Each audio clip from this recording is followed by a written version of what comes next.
Hey everybody, welcome to another exciting episode of McMillan and Morrow. I'm Dr. Sean McMillan, it's my co-host Rich Morrow.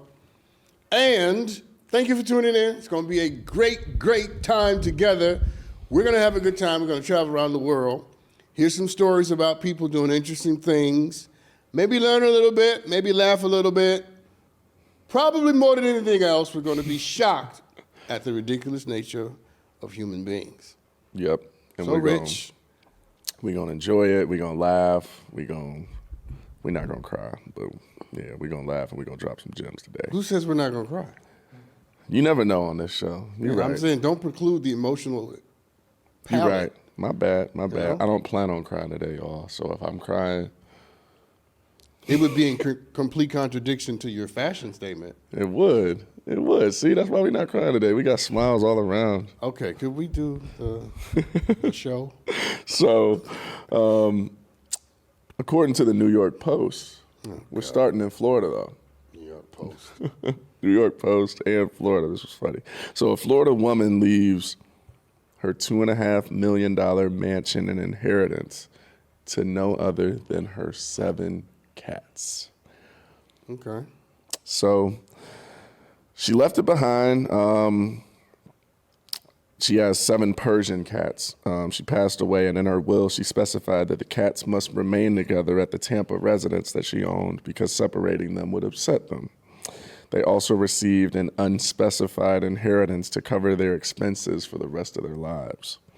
However, after living alone in the house for 6 months, a judge ruled that the cats should be moved to a place where they could receive better care, of course. I'm sure PETA stepped in real fast. And now they're being put up for adoption. The case of leaving the assets to pets is reminiscent of a New York real estate woman. Have you ever heard of a woman named Leona Helmsley? Mm-hmm. She left Hotel. Yeah, I know it. She left $12 million to her dog in a trust fund and later reduced it to $2 million. $12 million to a dog? What is the point of these stories? Do you think it should be possible to leave inheritances to animals, or do you think that money should automatically be allocated somewhere? Do you think it's selfish? Do you think it's... I think it's your money. You do whatever the hell you want to do with it. You leave it to whomever you like. Yeah. I don't... It's your money. If you don't leave So you don't think there's... it's a lot of money. That's the thing.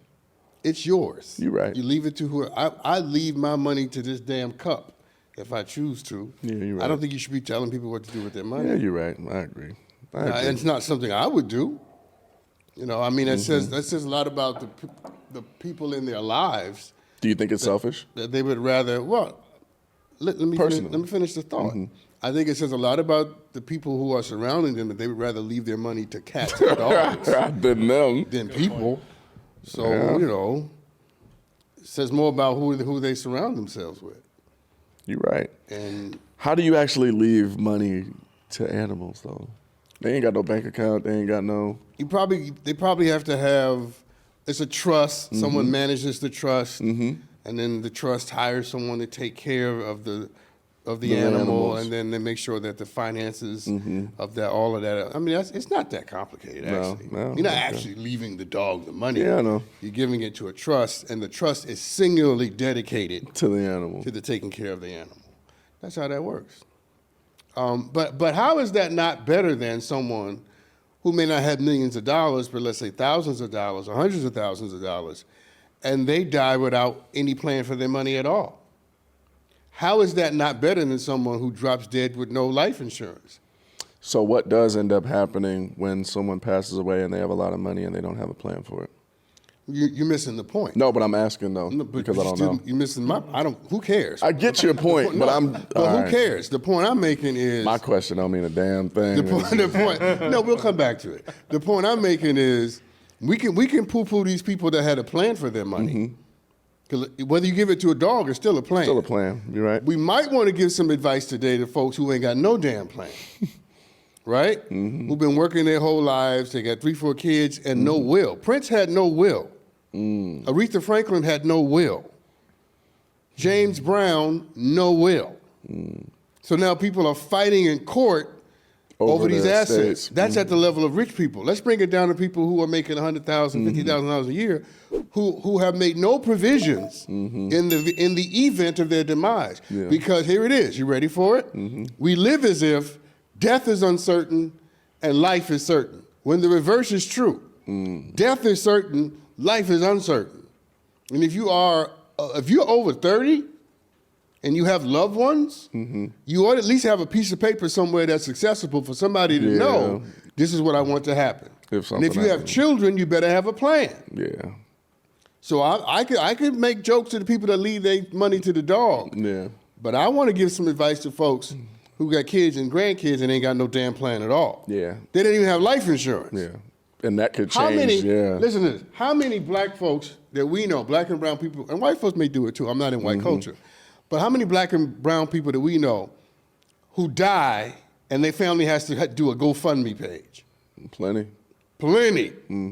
Aaron, almost every time. We even see it with rich people that pass away. Their families be setting up GoFundMes afterwards. Totally different scenario. No, but I'm saying they do but that stay too. focused. The point I'm making, no, I'm not poo-pooing. I'm saying the point I'm making is we see it too much. For sure.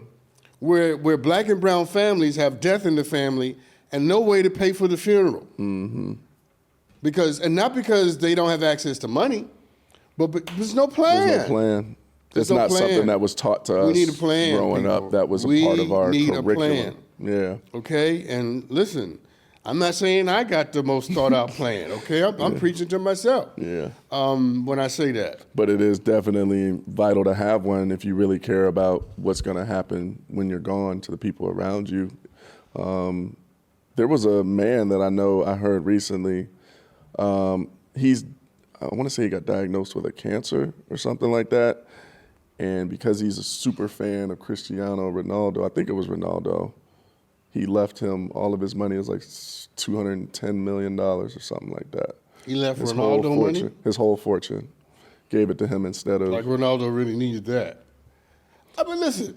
Was a super fan of him and was like, I don't have anybody to give it to, I don't have an immediate family, he was like, I'm going to give it to Cristiano Ronaldo because he's my favorite.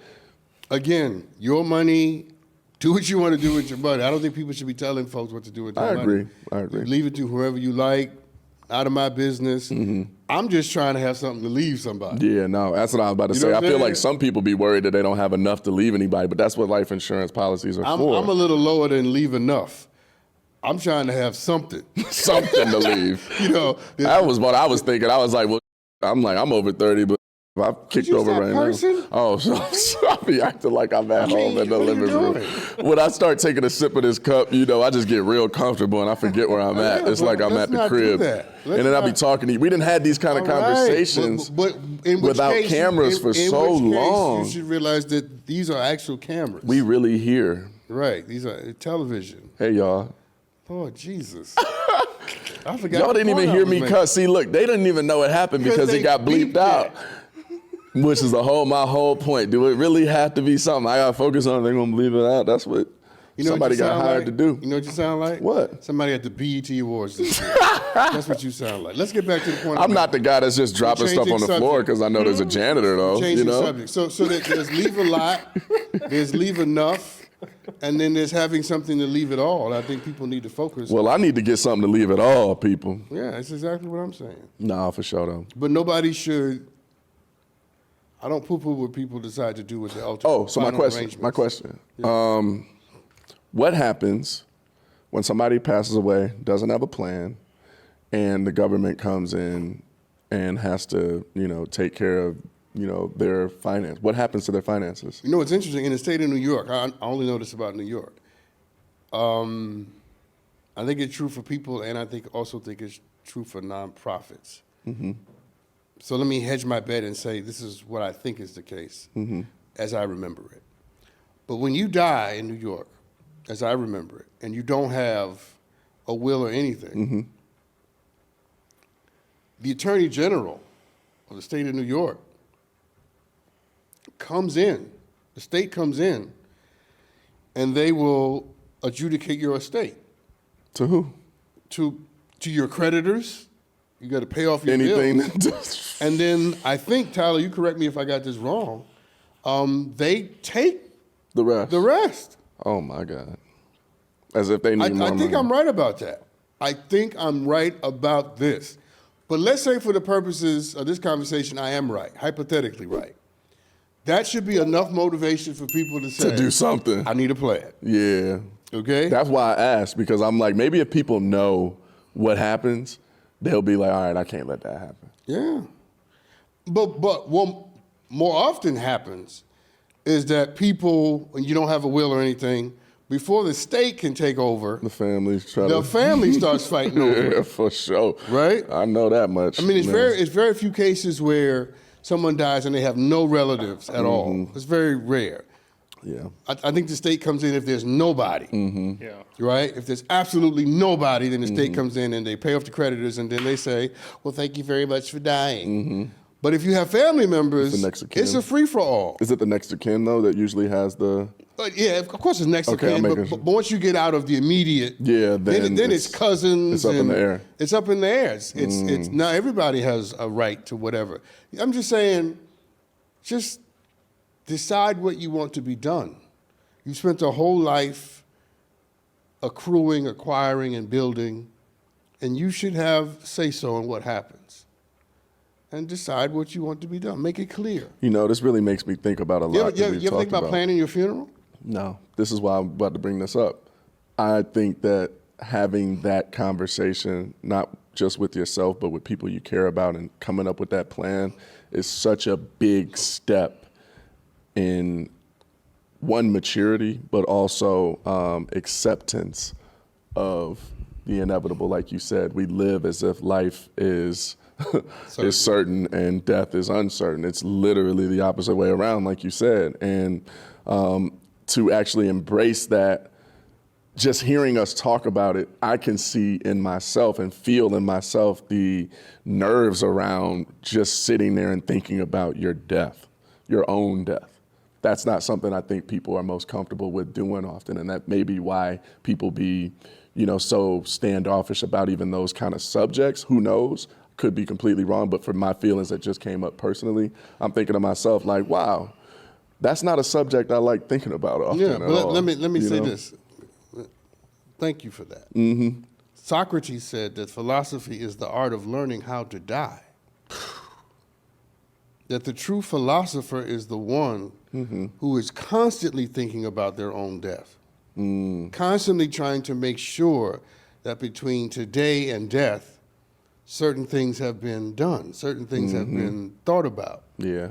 And it's learning how to die, in my words, empty, having given it all away. having not wasted any moment of it. Yeah. People who don't think about their own deaths are not only delusional, but they are delaying the necessary condition for the possibility of their own greatness. We tend to be great when we feel that something must be immediately accomplished. Yeah. When we have some sense of urgency.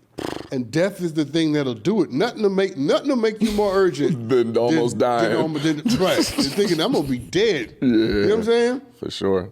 So we live in a culture that denies the presence of death because it lulls us to sleep into thinking that life is perpetual, it is endless. Yet watching in movies every day. It is still, an infinite resource that will never run out. Isn't it kind of like such a crazy conundrum when you think about it? Because people play video games where they die every day. People watch movies where they see people die every day. You hear about stories on TV every day, scrolling through social media. And it's one of those topics that we all have to deal with. Like, no way around it whatsoever. We all have to deal with it. But it's something that universally I feel like is tough for everyone to fully accept. No, not universal. It feels like true. that. Don't project. You're right, it's me. Right. But it's not. I don't. From what I'm hearing in a lot of cases, though, the absence of even that thought process. Stop for a second. Stop, because this is important. I'm not being rude, as you know. Yeah, I know. When you're younger, Yeah, you have a different association yeah. with the event of your demise. When I was your age, Yeah. I felt exactly the way that you did. Exactly the way that you did. But you know why I'm feeling like I'm having the thoughts I'm having right now? Because I heard you say 30. And I'm wondering if that to you is the age where we should start thinking about it. Or do you feel... No, I mean, I would say By the time you start to be 40, I think you got about 10. But it's such a blessing to even get to 40. How many people don't make it to 40? Different point. Valid point, but different point. But I'm saying if we take care of it sooner, then we don't run into it. Let me answer the immediate question. Go ahead. I think by the time you're 40, and 45, you got to start seriously understanding that this is not forever. Yeah. It's not infinite. And if I don't do this in the next 20 years, 30 years, I'm probably not going to have time to do it. Yeah. And if more people embrace that, not as some, what's the word? As something macabre and melancholy. Yeah. But as, this is for real. Like, let's do this. Yeah. And be intentional. This is about it. legacy. Yeah. I got 20 years to make the world remember me. Now let's go make that happen. And that doesn't one make more me point. sad. That makes me excited. No, for sure. When you put it that way. I got 50, by the way. I think it's perspective 50 for years. sure. But do you think that in retrospect, okay, you said 40, 45 is a good age probably to start focusing on it. Obviously, depending on your life situation and what you've accumulated, up until whatever point. Changes that age. It definitely should, right? Yeah. If you're a millionaire at 18, you should probably you got to do it think right about away. it at 18. That's what I'm saying. Right. So that's a great point you just made. Excellent point. Depending on what you have accomplished or going on or accrued will kind of determine when you start thinking about that. Because in your 20s, how old is Chris Brown? He's 34 now. Chris is 34. Shout out to Chris Brown. Come on My the show, boy. Chris. What up, Because I'm a dog? big fan of yours. I think you're a genius, by the way. I just want you to know that. And I'd love to talk to you about how much of a genius you really are. So I'm let's gonna let say him know next time I see him too. No, I think he's absolutely musically brilliant. He is. He really is. Yeah. But you're Chris Brown. You're 34 years old. You have to, and he has children. Yep. You have to think about this at 34. He can't wait till he's 40. No. He's got to have a plan. He's got to have something in place. But let's look at it this way. Y'all ready for this? Yep. What a blessing it is at 25, 20, 34 years old to have to sit down and plan what's going to happen with all that you've accomplished. That's awesome. In just 20 years. That's awesome. It's a blessing, man. Yeah, it is. I don't have that problem. You know what I'm saying? He said, but must it be nice for the people that I'm just do? saying, if I was 25 and had to think through that, I'd be like, I'm a blessed man. There would be no apprehension, no melancholy. You'd be smiling all I'd be day. like, look, what the Lord has done. Because the tough part of your Happy dance, purpose people. is Do it almost with me. taken care Do it of. with me. What's that TikTok there? I don't know the name of these dances. You know more about all of this now than me. He didn't pass me in the TikTok universe for sure. Oh. I'm going to just let him rock out. I would totally crazy. Aaron, you're supposed to stop me You when I see go what crazy. TikTok is Like, doing? But you're right, though. That's a huge blessing. And I think the shift in perspective on that is huge because you just made it sound so much easier to talk about and hear and swallow and digest than just saying, oh, man, you better get that will together because you could die any minute right now. And see, you've uncovered something. You've uncovered the deep point. And the deep point is it's not the subject. It's how you talk about the subject. Absolutely. That determines the success of the conversation. I love when so many of our points tie into things we've talked about too, because we spoke about the whole communication They thing should before. pay me more to do this show. We need to start a university because I feel like we're really schooling people out here. Okay, wow. No, we're not starting. Eminem University. Eminem, no. That sounds like some online thing. What's the one that had the Don't commercials? mention it so we'll get sued. I was about to. Don't mention it.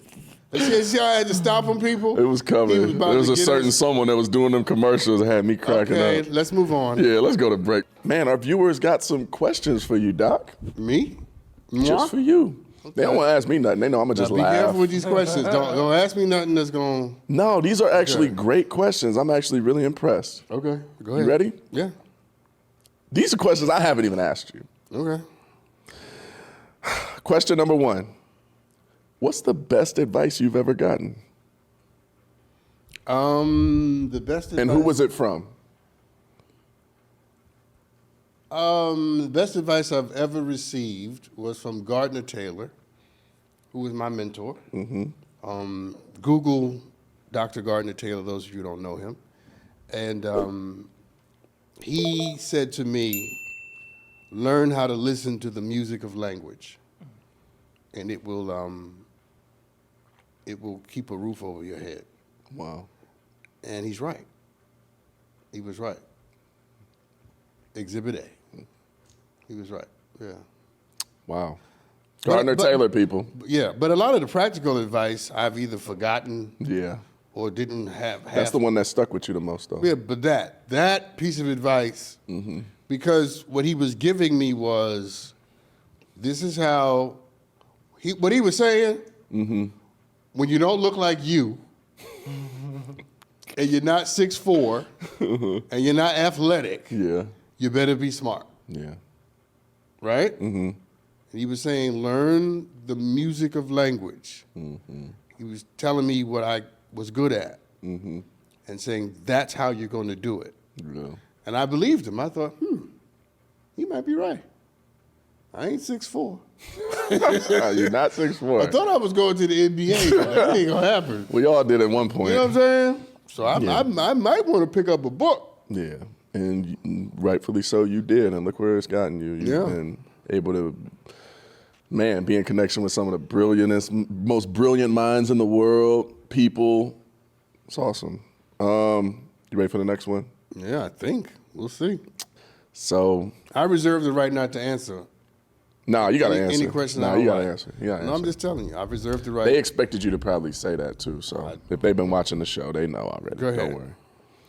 So our viewer said, I began seeing someone recently, and there has been an intense connection. Okay. Close as I felt to a soulmate. How fast is too fast in a new relationship? Should we pump the brakes or trust our intuitions? We're both in our 30s and know what we want. So how fast? How is long too have they been dating? It doesn't say, but it says. Doesn't say. Okay. Just new. How long? How long is too soon? Is the basic Yeah. question. Well, I don't think there's a standard answer for that. I think it depends on the person and the experiences that they bring to the table. If it is your habit to move too fast, then you should assume you're moving too fast. Yeah. Good assumption. Right? Because if that's your pattern, then you're probably in your pattern. Yeah, you should break that. And if you're asking this question, then you're probably in that pattern. Because when you know, you know. For sure. When you definitively know, you don't need advice. That was good, Dr. That was Shaw. real good. That was when you good, definitively man. know, you don't need advice. I can walk off the set right now. Right now. You can end this show right now. When you definitively know, you don't need nobody to tell you nothing. And they're going to leave that on the screen in the bubble right below you. Yeah, it is clear. Yeah. So this person is probably accelerating the pace because emotions and feelings and connections will make you do that. But let me be affirmative and say that's a good sign. It's a good sign that you're connecting, you're vibing, you're feeling this person, you're willing to be vulnerable and open. So my advice would be to sit down with the other person, communicate, and share with them your concerns about timing, and continue to have, now that you feel that you might be ready, start having some hard conversations. Because you don't know who you're dealing with until you start talking about things that are difficult to talk about. You're right. And that means whatever emotional, so if you're insecure about your body, if you're insecure about sex, whatever it is, other people, start having those conversations. And then you'll find out everything. And you you'll need to know. see Yeah. how the adult fast- conversations. Yeah, because it's really easy to talk about chocolate. It is. You know, who's going to win whatever. And on the contrary, sometimes you find out that it's easier to have those conversations with some people than others, and that's your answer right and there. then you'll know. Exactly. Then you won't need my advice. You're right. Because you're like, oh, I found him, or I found her. But sometimes the biggest fear for people is just having the conversation. But then you're not ready. Exactly. If I'm scared to talk to you about the things that matter to me the most, I'm not ready to. we're not ready. Yeah. Let's Give us just- some more time if that's the let's case. just, you know. So if you can't talk to them, you have your answer right there if you feel like you can't. But go for it. Ready? Last question. More? Okay. What is your biggest regret? I almost said something that would have got Tyler in trouble because Tyler's fighting with the censors and the lawyers about a particular episode we did on a particular subject that I won't mention. But I almost said it just to get him in more trouble. My biggest regret would be that I didn't learn how to finish what I started sooner. Whew. I was not a finisher sooner. Might be mine too. And that I procrastinated too long. Valuable time. Yeah, but I give myself grace because if you came from where I came from, Probably wouldn't be if here. you went through what I've gone through, procrastination and not finishing were the least of your my problems. Yeah. You follow what I'm saying? You know, I feel that. So I give myself grace. I forgive myself. Mm-hmm. I've forgiven myself for all the things I didn't finish. And I've forgiven myself for the things that I did not take seriously enough sooner. Yeah. And I say to myself, it's okay. It's okay. You did the best you could with what you knew how to do. But now, let's go. Yeah. I love that. And that's our last question, by the way, and we're going to go to break after this. But it reminds me of a point. There's people that go around to, nursing homes and, do things with the elderly and have conversations with them about these kinds of topics to learn and gain wisdom. And one of the most common answers amongst senior citizens that's been polled was that people wish that they allowed themselves to be happier. And you giving yourself that grace frees you up from that regret holding you back and it being something that you continue to do as a pattern and habit for yourself. And it comes with awareness, of course, usually probably an outside force making you more aware that that's what you're doing. But yeah, like living life without without really focusing on how valuable the time that you're spending is, I think is extremely detrimental to a lot of people because it's something in my life that I'm starting to become more aware of. I'm like, wow, I look back and I see my age and I see what I was doing in different periods of my life. I see where I was taking advantage of that time the most, times that I was procrastinating, times that, led to other times because of procrastination that were tougher. Do it now is something that I feel like is valuable to us all.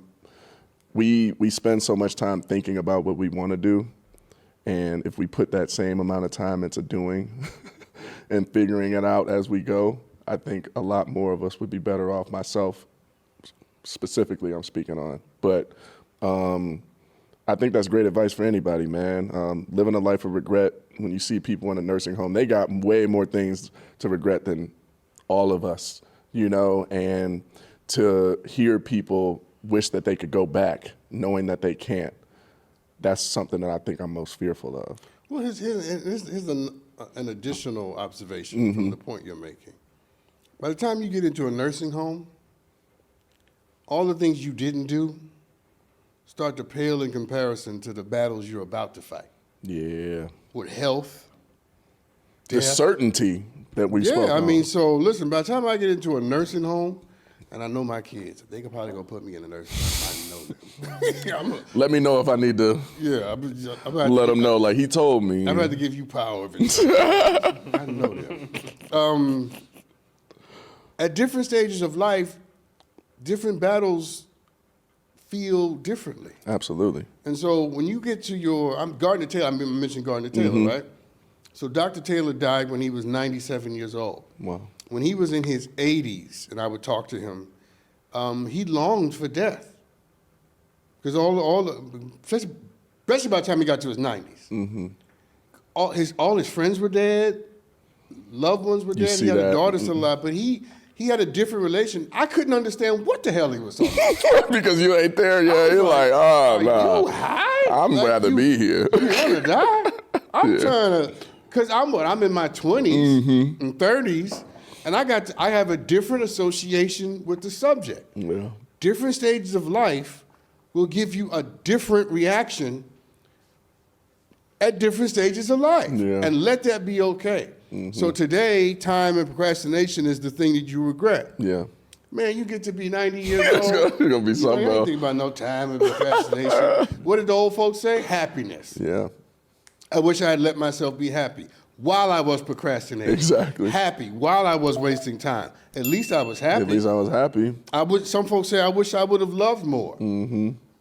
Not making any money, living in a studio apartment, But loving somebody. See, these are the things I want. I'm as driven as anybody else. But I don't want us to be so driven to think that we got this and that. And listen, when it's all said and done, the final epitaph, the final encomium, the final eulogy of your life should be a simple sentence. A simple sentence, an elegantly simple sentence. For example, at least I tried. At least I tried. For example, I gave it my all. I gave it all. At least, for example, I loved every day. Yeah. That's the encomium. There is no greater epitaph or eulogy about a life than I can boil it all down to something declaratively clear. That says it all. It says it all. I like that. I want a Grammy. I want you to BET Awards. I got 1 million followers on TikTok. That's the final.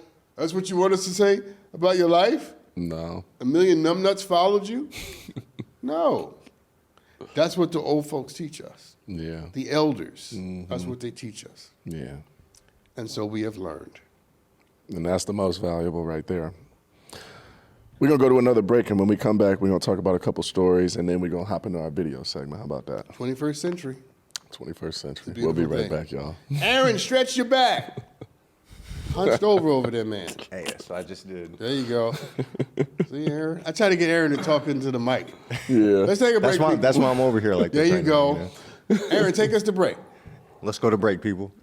See? Aaron. There it is. Welcome back, everybody. And I see a video, which means we probably have a video. We have our headphones on. Yep. Am I correct in these? You're 100% correct. We are definitely about to dive into these videos, and I feel like this first one's going to make us laugh, so let's see if we got it. All right. Got some comedy in store. Hey, hurry up and get dressed. I need your roommate to get some stuff from Home Depot for your mom's garden. All right? All right, Dad. Slap. What? No, nothing. I just said slap. Slap what? Dad, you said get dressed so we can go to Home Depot, and I said slap. And I said slap what? Dad, sounds like a plan. Sounds like a plan. Yes, exactly, Dad. No cap. Oh, it's an acronym.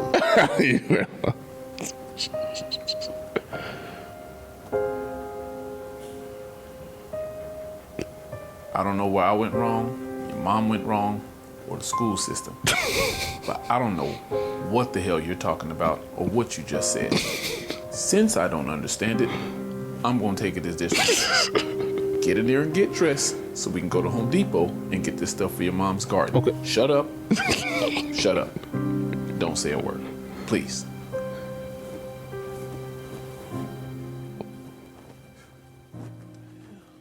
He must have grew up in the same neighborhood as you, because that's exactly what you I would have love said. the music at the end. It's so somber. I was like riveted. It drew you in. Totally drawn into that.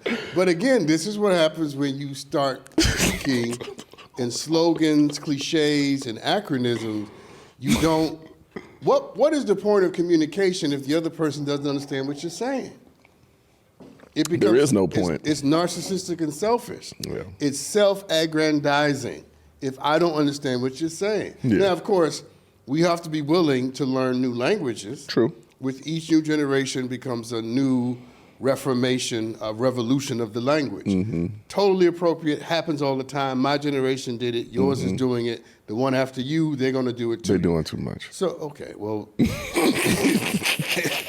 okay. The point I'm making is we gotta be open to learning new words, but Yeah. we also can't just speak in our idiom. Yeah. We have to find a common reference by which we can understand each other. So he says slap, but I didn't know what he was saying either. Now, he told his dad, and the dad didn't understand it was an acronym. But if you never told him. But even after he told us, his dad still didn't know what it was because he didn't explain it sufficiently, right? We brought this up before, effective communication. It's like you better off not communicating at all if you ain't going to effectively communicate where somebody can actually understand what you're saying. I mean, what's the point of communicating, like you said? It ain't communicating. It's just talking. You know, I think that it just flashed into my head. So the great spiritual giants knew how to speak your language. So let's take the Bible's Jesus, for example. He knew how to speak fish to fishermen. He knew how to speak sin to sinners. He knew how to speak religion to religious people. He knew how to speak money to tax collectors. Yeah, work to carpenters. When you are truly trying to effectively get a message out, you can't just expect people to climb down into your syllables. Yeah. You have to be willing to travel and to traverse between their semicolons and commas. If you don't understand their syntax and their grammar, you won't. And what happens, and just take it out of like grandiose terms. Let's take it in terms of just relationships. Yeah. People you love, dating. If you're not willing to learn their language, you're not going to have much of a future with them. You can't expect just to speak the language you've been speaking for 20 years. Yeah. You have to be willing to learn what she is saying, to learn what he is trying to communicate. And what happens most often when people mess up is they lose empathy, and then they lose the willingness to speak someone else's language. The moment you lose empathy, and the moment you're no longer willing to be bilingual, the relationship is over. I don't care what happens out. You can have sex, you can have money. When the empathy goes, and the willingness to understand what you're saying, we're done. Yeah. It may take 10 years, but we're done. Yeah.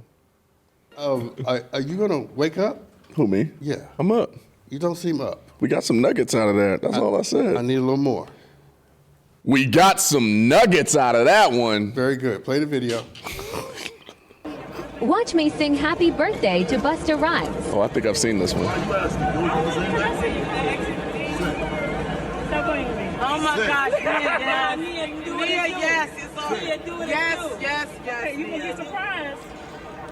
Don't just sing. In real life. In real time.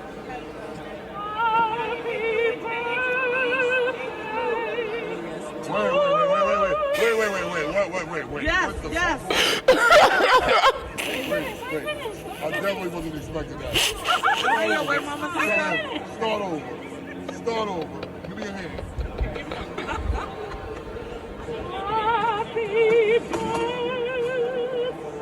Feel that in his soul.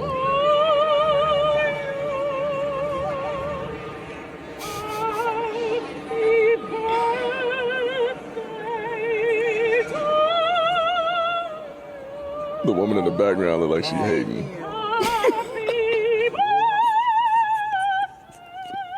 She can sing. She can.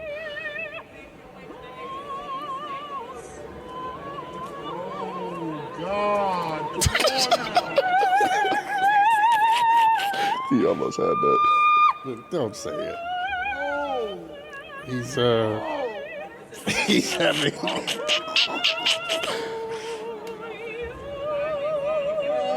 She made him cry. That's great. Yeah, I love that. Shout out to her. Beautiful voice. She touched him. She almost moved him in a bunch of ways. No, he's touched for sure. he's touched. I'm just He's being touched. He's silly. genuinely touched. That's beautiful. And Busta Rhymes is an amazing at him. person Yeah, too. I yeah. know he appreciate that. Okay. Mess. Yes, Mia. Yeah, You're no. gonna have to bleep her out We gonna too. bleep her Bleeping out. me out. Don't do that. I'm just saying. No, I like the fact that he can still be reached. He definitely can. 'Cause He allowed it. After you've gone through all the bravado and all the grandiosity and vainglorious, The celebrityism of rap culture. You know, you take on a very false shell, but she could break through it with her voice. easily. And it's amazing how sometimes you can send your words places that your hands can't reach. Yeah. Right? And that sometimes people are wondering and waiting when you get done doing all your antics in the bedroom and doing all your antics, right? You know what I'm saying, right? Doing all your antics in the moment of the creature craving. Creature craving. There's some woman or some man waiting for you to roll over to say something that will speak to their spirit. Yeah. Because they're there. With you in that moment. No. They're there because they were hoping you knew how to say something that could reach them. That was their craving. That's what the soul wants. Yeah, the soul is craving. And what that video shows is that you can be Busta Rhymes and have multi-million dollars and people love you all over the world, but your soul every now and then Gotta get fed. it still wants to be reached. And you know what was funny in the beginning that he said to her? Why you asking? You know, you should always ask for forgiveness rather than permission, in my opinion. And he was almost like, just sing. You know, if you want to sing me happy birthday, sing me happy birthday then. And you could tell she was a little shy.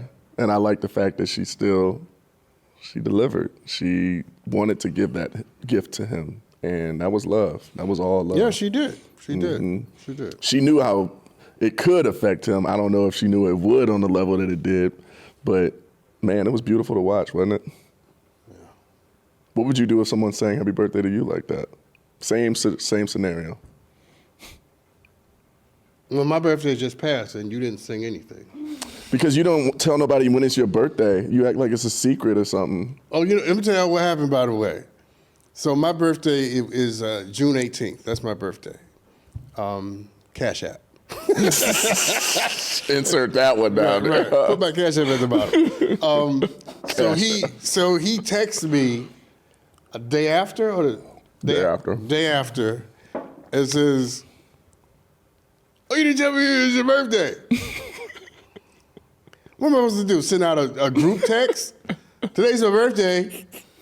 Well, you didn't even say that it was coming up. Some people would be like, "Yeah, well, my birthday. You might have had something planned, something." Those are people who want people to know that it's their birthday. You didn't want me to know that. You didn't want nobody to know. It's not that I didn't want anybody to know. You just didn't care to tell us, huh? No. Could I finish a sentence in this episode? I'm just trying to figure out where your thought process on not telling me started. I would love to tell you. You're not gonna tell me though. You're gonna make up. Go ahead. You're gonna make it sound good though. Go ahead. I'm gonna make it sound good. It's gonna sound good. Go ahead. No, I want to hear it. Go ahead. Go ahead. No, none of that extra. This is how married couples end up divorced. I want to hear it. You're damned if you do, and you're damned if you don't, right? If I tell him, he's going to condemn me. If I don't tell him, I can't win. I can't win, people. Look who is talking. You put me in them damn situations more than anybody. I'll be like, you know what? I should just shut up and not say nothing. So the day after my birthday, he texts me and says, "Oh, you tell me it's your birthday." And I'm like, well, whenever you remembered it, thank you, right? Yeah. I mean, and you don't take it personally. I don't even know how did you know it was my birthday? I don't even remember, honestly. I really don't. I might have seen something pop up like a Facebook notification. Wow, that's probably what did you do on your birthday? Nothing. I smoked cigars. Yeah. See, now, if I knew it was your birthday, though, I probably would have wanted to pull up and smoke a cigar with you. I was in New York. Oh, so you wasn't even here. Yeah, well, I was in New York, yeah. I smoked cigars and just chilled and said, let's make this a good year. Another trip around the sun. Well, I'm glad. But to answer your question, if somebody's saying happy birthday to me in that way, I would be, grateful, and I don't think I would be as moved as Busta. Yeah. But you also weren't there, so it's different. Yeah, and I'm not being pejorative. Yeah, I know. I'm just saying my journey to that moment comes with a lot more openness and more used to being vulnerable than his journey to that moment. You're right about that. So it would have been stark to him, novel. unusual for him. Whereas for me, not so much. I got you. I cried 3 days ago. I was just sitting there, just like. And also, let's collectively wish Doc a happy belated birthday because he kept it a secret from the world, which we all just found out. But he made it sound so elegantly smooth by saying, I was in New York, I just smoked a cigar, I didn't do this. Well, you could have told us it was your birthday. So if anybody wants to bless him. What, happy birthday? Cash App. All I want for my birthday is a big booty. Whoa. Not that one? I know that one. Anyway, let's So stop. I got a Let's question. stop. I'm going to leave this last... Cash App. I'm going to leave this last 5 minutes up to you. Do you want to do another video or would you like to go on to one final story? Video. Video it is. I hope this is good. Me too. I hope it's good. Am I allowed to sing on this show? Yeah, You can do whatever you want. Your name is right Just there. for the record, I can sing, people, okay? One day I'm going to sing for real, and you people are going to be astounded at the secret talents that I have that nobody knew about. It's not a secret no more. Well, I haven't actually sung. You just told us, though, so it's not a secret. Well, I haven't verified. Oh my God. Oh, my Your God. accent. Oh, my God. Oh, Jesus. Jesus. Lagos. Please make sure we land this plane. Oh, Lord. Don't let us die. Landy playing Jesus. Land the plane, Jesus. Oh, God. Oh, God. We're ready. We're done being silly. Whoa. Oh, this is going to be awesome, actually. I can already tell. Is that a monkey? It's an orangutan. Oh my God. Nah, that's the maddest, bro. Bro? It's so special. No, he's taking your jacket off. Oh my God. Take it off, help him. Help him. Oh my God. Take it off. Oh my No, you might put your coat on, bro. It's fine, let him take it off. He want his jacket. That's sick. Oh my God. Yo, that is gone. You can try to put it on. Gonna put it on, bro? He's not going to put it on. Bro, he's gonna put it on, bro. Look at his belly. No. Nah. Oh my God. Yo, they're humans. Thank you, TikTok. I like that. TikTok should be a sponsor on this show. Oh, man. One day. I mean, I don't always say great things, but you're kind of winning me over. It's just so damn much on there. What are we supposed to get from this? Entertainment. Why did you dog. show me that? A didn't show monkey you it. putting on a jacket. First off, that's probably a question for Tyler. But second of all, Tyler, what were you? Did you not enjoy the video? No. What were you trying to accomplish in this? We're attempting variety here to see what lands. So that. How did you not enjoy that video? I mean, it was, It's an orangutan. that was more for Rich, than An orangutan putting on a jacket. Well, orangutans are the closest of the primates to humans. Out of all the They're chimps, gorillas, all of that. Those are called primates, right? Yeah, out of all the primates. Yeah, they're the closest orangutans. Closest to us, yeah. Huh. They have great brains. He looked like a little old man, didn't Okay. he? With thin hair.